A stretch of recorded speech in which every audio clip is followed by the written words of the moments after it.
Siapakah yang berhak menjadi imam? Perhatikan hadirin hadirat yang Allah Subhanahu wa taala, imam ini adalah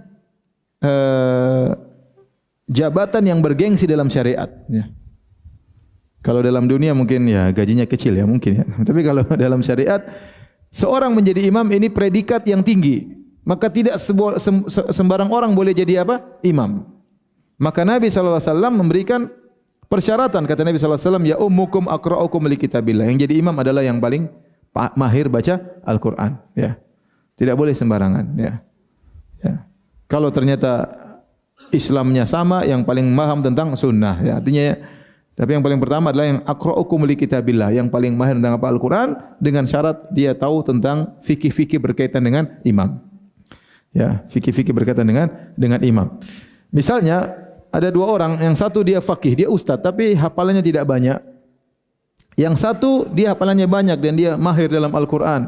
Dia baca Quran enak didengar dan dia tahu fikih tentang jadi imam, maka ini lebih utama yang satunya.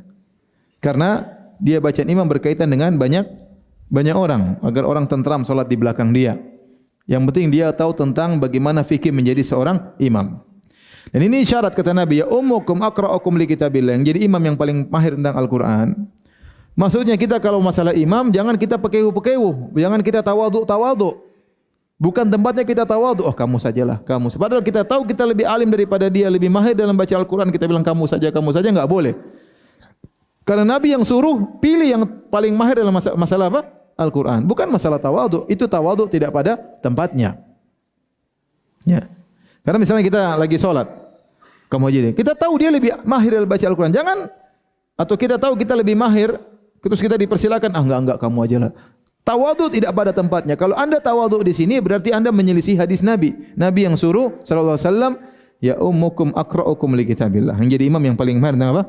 Al-Quran. Kalau anda merasa diri anda lebih baik daripada yang anda kenal semua, yang hadir anda lebih hebat, ya udah ente yang maju. Menjalankan perintah Nabi. Ini bukan masalah tawadhu-tawadhuan, tapi ini perintah Nabi sallallahu alaihi wasallam. Karena akhirnya kalau ada kita tawadhu, akhirnya yang bahlul yang maju gimana? Imamnya bahlul, kemudian yang di belakang pada gelisah, tidak puas, ya ente salah sendiri, tawadhu tidak pada tempatnya. Saya pernah lagi safar, singgah di Saudi, singgah di suatu masjid, kemudian ada orang Arab, ada saya orang Indonesia, ada orang Pakistan, rame-rame, kemudian azan dikumandangkan, terus siapa yang jadi imam? Lihatin. Ada orang Pakistan satu maju dengan PD-nya. Pakai itu Bangladesh atau Pakistan. Keren. Jenggot panjang, pakai sorban. Wah sudahlah, insyaallah lah. Begitu jadi imam, kacau. Kacau ya.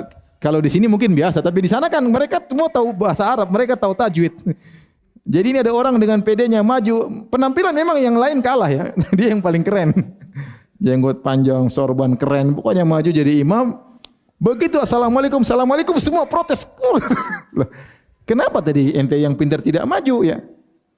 Jadi maksud saya masalah imam itu bukan masalah tawadhu-tawadhuan, masalah menjalankan perintah Nabi. Ya ummukum aqra'ukum li kitabillah. Aqra'ukum li kitabillah. Jadi imam harus yang mahir.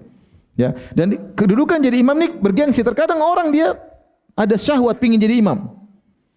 Dia ada hawa nafsu untuk jadi imam. Kalau memang dia pantas ya silakan. Tapi kalau dia enggak pantas enggak boleh, jangan kita jadikan dia imam. Ya, kecuali memang dia yang punya masjid ya lain cerita. Atau dia yang berkuasa di situ lain cerita. Tapi seandainya kita disuruh milih, jangan pilih dia. Kita bilang kita kumpul, memang kamu yang paling tua, karena paling tua itu pilihan belakangan ya. Masih ada yang lebih utama untuk dilihat, yaitu masalah kemahiran dalam Al-Quran. Ya. Karena ada sebagian tempat, sebagian saya pernah pergi ke suatu daerah, yang jadi imam selalu yang paling apa? Tua. Tapi kalau tua, kemudian ternyata tajwidnya kurang bagus, hafalannya sedikit, ya, terkadang baca suaranya enggak kedengaran, ya. Ini kan mengganggu yang lain, kasihan. Jamaah tidak semangat salat tarawih. Terus kalau baca terlalu lama, ya.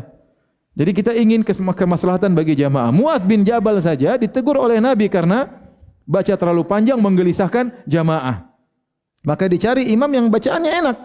Ya, tentu dengan dia juga orang bertakwa dan dia tahu fikih bagaimana menjadi imam, bagaimana kalau dia batal di tengah jalan, bagaimana kalau terjadi sesuatu, bagaimana kalau gempa, dia harus ngerti. Bagaimana kalau dia lupa, ya, dia harus ngerti masalah-masalah fikih yang berkaitan dengan imam. Jadi saya ingatkan, imam adalah kedudukan bergengsi dalam syariat. ya, kedudukan yang predikat yang tinggi, maka tidak sembarang orang boleh menjadi imam. Kata Nabi, ya ummukum aqra'ukum li kitabillah. Jadi imam adalah yang paling mahir dalam Al-Quran. Taib. Bagaimana kalau imamnya masih anak kecil? Ini contoh nyata bahwasanya para sahabat akhirnya milih anak kecil jadi imam karena dia yang paling banyak hafalannya. Kisah Amr bin Salamah radhiyallahu taala anhu, ya. Tatkala Rasulullah menyampaikan kepada dia dan rombongannya, kata Nabi sallallahu alaihi wasallam, "Fa idza hadaratis salatu falyu'adzin ahadukum wal ya'ummakum aktsarukum Qur'anan." Kata Nabi, jika tiba salat, hendaknya salah seorang dari kalian mengadzankan dan hendaknya yang jadi imam yang paling banyak Al-Qur'an, yang paling banyak hafalannya. Ketika tiba waktu salat, kata Amr bin Salamah radhiyallahu anhu, "Fanadharu," mereka pun lihat. "Falam yakun ahadun aktsar Qur'anan minni." Mereka cek-cek, ternyata yang paling banyak hafalannya adalah aku. Lima kuntu atalaqqa minar rukban, karena saya selalu ada orang datang, saya selalu dengar mereka baca Quran, jadi saya yang paling banyak hafalannya.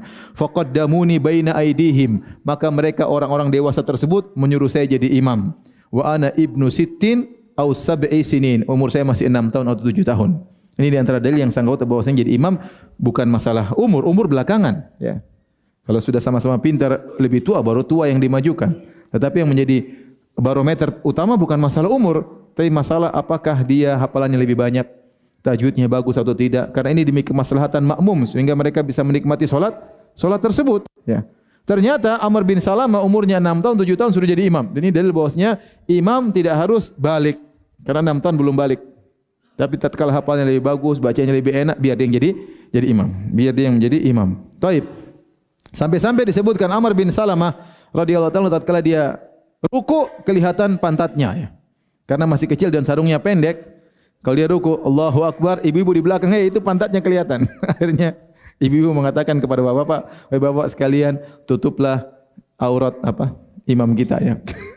Akhirnya dia dibelikan sarung, maka dia sangat gembira dapat punya sarung, karena dulu sahabat miskin, ya, sampai tidak punya sarung, sampai solat saja kalau pas ruku pantat kelihatan. Tapi intinya ini dalil bahwasanya anak kecil jadi imam itu sah, ya. Dan yang paling utama adalah yang paling banyak hafalan Qur'annya atau tajwidnya yang bagus, dengan syarat dia mengerti tentang hukum-hukum fikih berkaitan dengan imam.